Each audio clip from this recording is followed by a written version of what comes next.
amis sportifs et chers téléspectateurs, bonjour et bienvenue dans votre émission qui vous informe des activités sportives au Tchad. Nous savons que votre envie de découvrir les autres disciplines sportives qui ont fait leur temps et qui ont fait des prouesses est de plus en plus grande. C'est donc fort de ce constat et c'est dans le souci d'étancher donc cette soif qu'aujourd'hui nous recevons sur ce plateau un invité qui s'en chargera de vous introduire dans une discipline sportive qui n'est pas totalement nouvelle. Monsieur, bonjour. Bonjour. Veuillez vous présenter à nos téléspectateurs. Bien, moi c'est Nguélé Colombe. Je suis le président de la Fédération tchadienne de tir à l'arc. C'est donc, mesdames et messieurs, du tir à l'arc qu'il s'agit. Et donc, nous avons sur ce plateau monsieur Colombe. Parlez-nous du tir à l'arc. Bien, le tir à l'arc, c'est une discipline sportive qui est née ici au Tchad en 2009. Donc, qui a fait son petit bout de chemin. Oui. Et aujourd'hui, le tir à l'arc a 12 ans. 12 ans et nous avons gravi petit à petit et doucement les étapes pour arriver au niveau actuel où nous sommes. Le niveau actuel, c'est lequel? Le niveau actuel, vous êtes sans le savoir que le tir à l'arc a participé aux derniers Jeux olympiques de Tokyo. Absolument. En 2021. Oui. Donc nous avons commencé de la plus petite marche, du plus petit niveau pour arriver au sommet. D'accord. Vous savez que dans les carrières d'un sportif, oui. Les Jeux olympiques, c'est le summum. C'est le summum, donc c'est évoluer jusqu'à participer un jour à un tournoi de type mondial. Très bien. Parlez-nous également de cette participation des SAO version tir à l'arc à Tokyo. Bien, vous savez que cette participation s'est faite dans des conditions un peu difficiles parce que nous avions la pandémie de Covid-19 qui a paralysé le monde sportif et avant de participer à un tournoi de ce genre, il y a des étapes. C'est ça. Il y a des qualifications de type continental, régional, sous-régional avant d'arriver là-bas. Très bien. Et le Covid-19 a fait que ces tournois étaient suspendus. Oui. Mais vu les prouesses, vu l'évolution du tir à l'arc dans notre pays, au Tchad, les hautes instances de cette discipline, la Fédération internationale de tir à l'arc qui se trouve à Lausanne, en Suisse, ils ont décidé de donner une chance à cette fédération pour pouvoir organiser un tournoi local. Qu'on a fait dans des conditions que beaucoup de gens ne savent pas. Lequel a déterminé, donc vous a permis de déceler les talents. On a fait un tournoi où il y avait déjà des athlètes ciblés, parce qu'on connaît leur performance. C'est ça. Donc on voulait leur donner une chance et on a décidé, la Fédération internationale nous a permis de faire un tournoi en ligne. C'est-à-dire qu'on a organisé ce tournoi au stade du 10 octobre, Olympe Africa. Et puis avec des moyens de bord, des téléphones connectés. Et on avait quatre arbitres internationaux qui étaient partout, pas dans le même pays. Hein. Il y en avait une qui était au Brésil, l'autre aux États-Unis, l'autre en Suisse et Khaled qui était en Algérie, qui était en ligne pour suivre et valider la performance de tel ou de tel autre athlète pour pouvoir accorder justement l'accès au JO de Tokyo 2021. On avait deux athlètes qui étaient en liste. Il y avait Mada Israël et puis Hurtu Marlis pour le côté genre. Mais malheureusement, Israël n'a pas pu valider le minimum. C'est comme ça que Marlis a pu faire des efforts pour pouvoir participer à ces JO. Marlis, donc, elle était la seule à participer aux JO 2021. Dans le cadre du tir à l'arc, oui, Marlis était la seule. Mais on avait deux chances. On n'a pas pu avoir les deux places. Bon, pour diverses raisons, bien sûr. Alors, qu'est-ce que Marlis a pu faire concrètement là-bas? En tant qu'athlète, Quelle a été sa performance? Mais vous attendez quoi de Marlis? Hein? De nous remporter la médaille d'or. Non, vous savez, j'ai l'habitude de le dire, on ne nourrit pas la chèvre le jour du marché. C'est dire qu'il y avait eu des difficultés derrière cette participation. Bien sûr. Je viens de vous dire dans quelles conditions on a déjà organisé pour qu'elle puisse se qualifier. Voilà. Après les qualifs, il y a des étapes. Il faut une mise au vert, il faut une préparation. Et ça demande les moyens. Pas forcément financiers, mais même le matériel. Oui. Voilà. Et vous savez que le tir à l'arc, c'est un sport qui est spécial. Oui. Et il n'y a pas de pays en Afrique qui vendent le matériel du tir à l'arc. Tout s'achète en Europe ou en Asie. Donc, c'est quoi ce matériel qui permet aux athlètes de pouvoir préparer une telle ou telle compétition dans le domaine du tir à l'arc? On dit tir à l'arc. Oui. Donc, pour tirer à l'arc, je me demande bien, il faut des flèches. Il faut un arc et des flèches, oui. Bien sûr. Et même l'arc est composé de beaucoup de choses. Il y a des branches, oui. Hein, il y a une corde, il y a un viseur. Donc, vous voyez, c'est des choses où il faut renouveler l'équipement. Mais j'espère et j'ai la conviction que le Tchad reste l'un des pays qui est encore très attaché de se faire à sa culture. Et naturellement, c'est un pays qui regorge encore de potentialités dans ce domaine.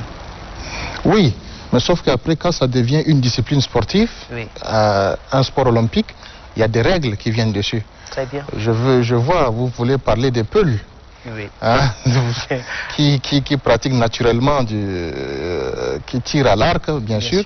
Mais quand ça devient un sport olympique, il y a des règles qui viennent s'imposer. Oui. Donc c'est une discipline sportive. Il faut maintenant apprendre aux gens comment le pratiquer. Oui. Pour cela, il faut du matériel moderne, avec des équipements, tout ce qui va avec, oui. Pour l'apprendre. Mais malheureusement, quand ça devient encore une équipe nationale, il faut quand même avoir, pour ne pas dire, il faut avoir l'œil dessus. Oui. Hein? Il faut une certaine exigence de soi-même. Oui. De soi-même. Parce que quand on vise le haut niveau, oui. Il y a des principes. Il y a des principes qu'on peut pas comme ça échapper ou bien qu'on ne peut pas comme ça survoler. Hein? Donc, un sportif de haut niveau, que ce soit même dans le cadre du football, n'importe quel sport, l'athlétisme, la boxe, tout ça, il y a le minimum. Les entraînements, ok, les entraînements, du matériel, des moyens à la disposition. Ok, parlant Monsieur le Président, parlant donc des entraînements. Vous avez des endroits appropriés pour les entraînements liés au tir à l'arc au Tchad? Non, le tir à l'arc n'a pas de terrain spécifique dédié pour sa jeune discipline. Oui. Mais nous nous entraînons au lycée Félix Eboy. Et voilà, les hommes de bonne volonté, oui. Les responsables du lycée Félix Eboy nous ont donné une place où les jeunes s'entraînent là-bas 3 fois par semaine. Et quelles sont les dispositions qui sont prises préalablement pour permettre que les entraînements se passent bien, étant donné que j'imagine on met le flèche sur l'arc pour tirer.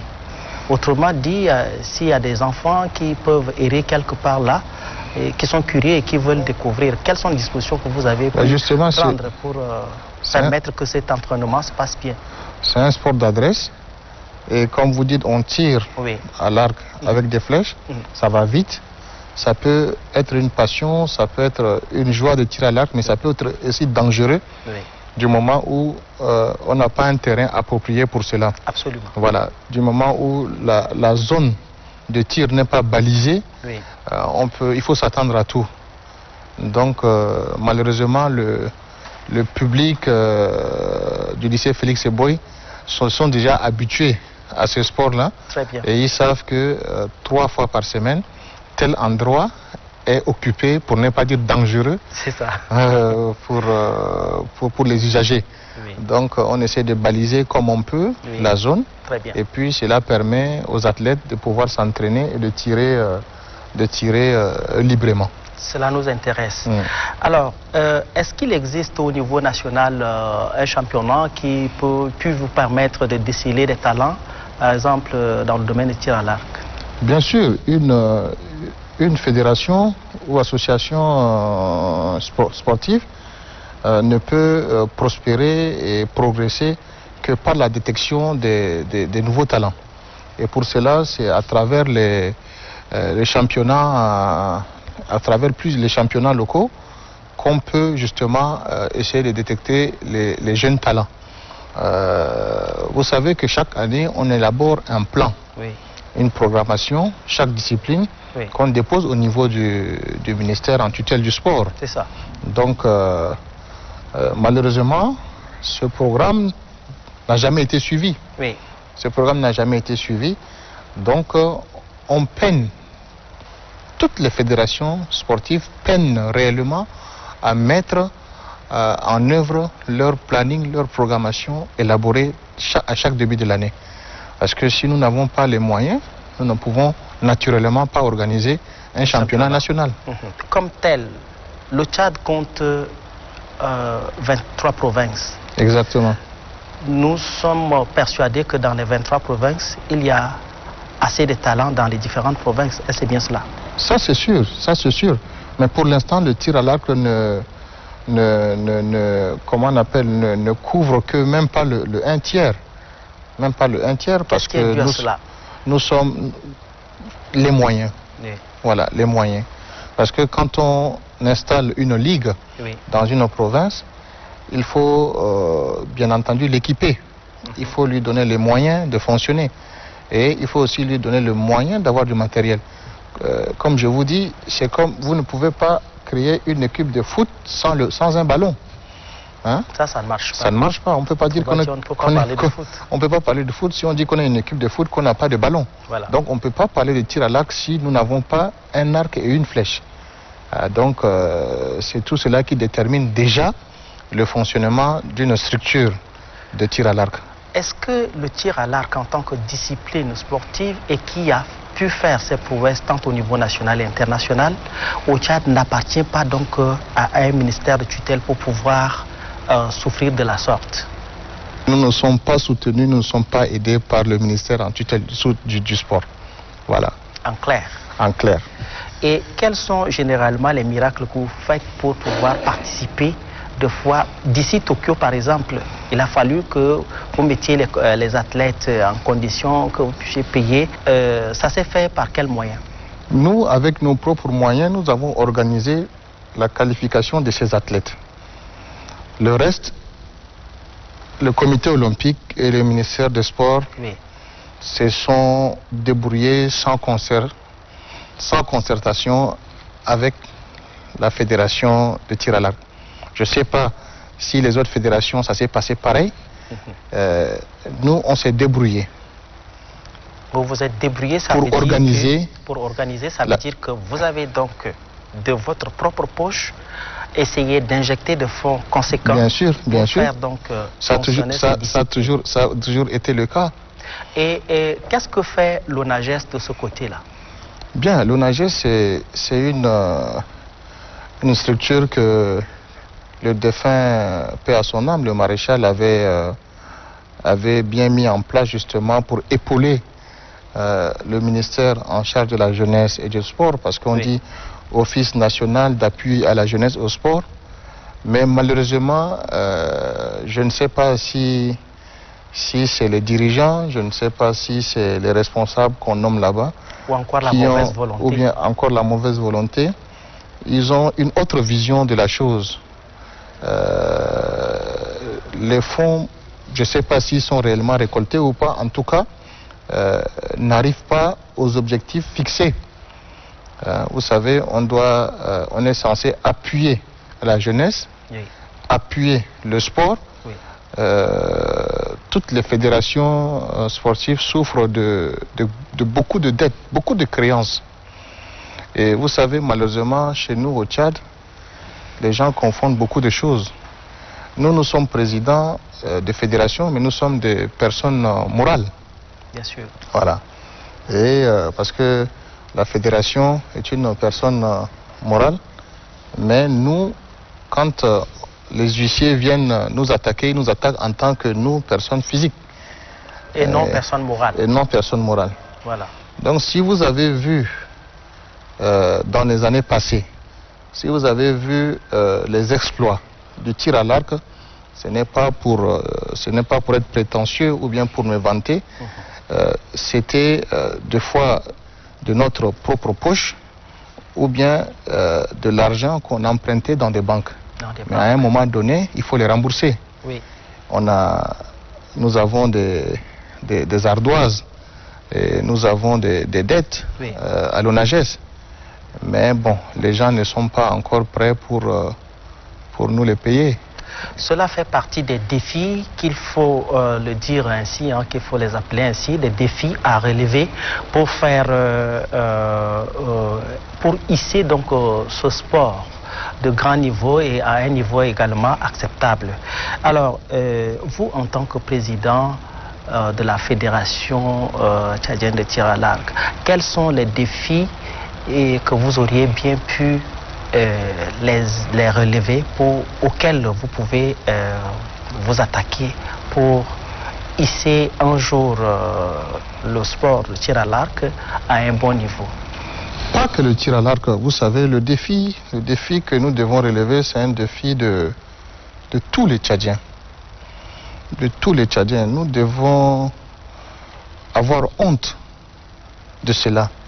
Parce que dans le cadre du sport, nous sommes les derniers. C'est un défi de tous les Tchadiens. Dans le cadre du sport, nous sommes les derniers. Oui. Et vous savez que Dieu seul sait combien de talents regorge ce pays-là. Oui. Dans tous les domaines. Oui. Dans tous les domaines. Dans le football, le handball, basketball, oui. judo, dans tous les domaines d'athlétisme, oui. Nous avons des talents, nous avons des champions. Mais il faudrait que ça soit une volonté. Il faudrait que ça soit une volonté. Parce que je ne vais pas rester ici parce que je suis le président du tir à l'arc, parler du tir à l'arc. Non. Il faudrait que le sport en général soit une volonté pour les plus hautes autorités. Il faudrait qu'on y mette de l'accent. Parce que à travers le sport, même à travers le sport, on peut fédérer beaucoup de choses dans ce pays-là. On peut régler même des petits conflits. Exactement. On peut participer à développer autrement le pays à travers le sport. À travers le sport, tout à fait. On peut... Vous savez, je vais vous donner un exemple. Pour un match de football, par exemple, ça réunit combien de personnes dans un stade pour un match de football? Vous savez, c'est des choses comme ça. Ça peut occuper la jeunesse. Oui. Ça peut occuper la jeunesse, ça peut donner une autre vision, une autre dimension de la chose. Donc, il faudrait d'abord que ça soit une volonté politique pour que, pas seulement le tir à l'arc, mais pour que tout le sport tchadien puisse aller de l'avant. Merci. Et si aujourd'hui nous vous donnons l'opportunité de faire un plaidoyer aux plus hautes autorités, qu'allez-vous dire? Je pense que si les plus hautes autorités ont nommé quelqu'un pour s'en charger du sport, ça veut dire qu'ils lui ont fait toute la confiance. Bien sûr. Donc c'est à lui de faire le travail. C'est à lui de faire le travail, c'est à lui de travailler avec les responsables du sport pour qu'on puisse ensemble trouver des solutions aux maux qui minent notre sport, le sport tchadien. Très bien. Mesdames et messieurs, chers amis téléspectateurs, vous auriez compris. Monsieur Colombe, est-ce que vous pouvez nous parler des réalisations faites par le comité olympique de tir à l'arc? Vous savez, je me considère encore membre du bureau exécutif du comité olympique.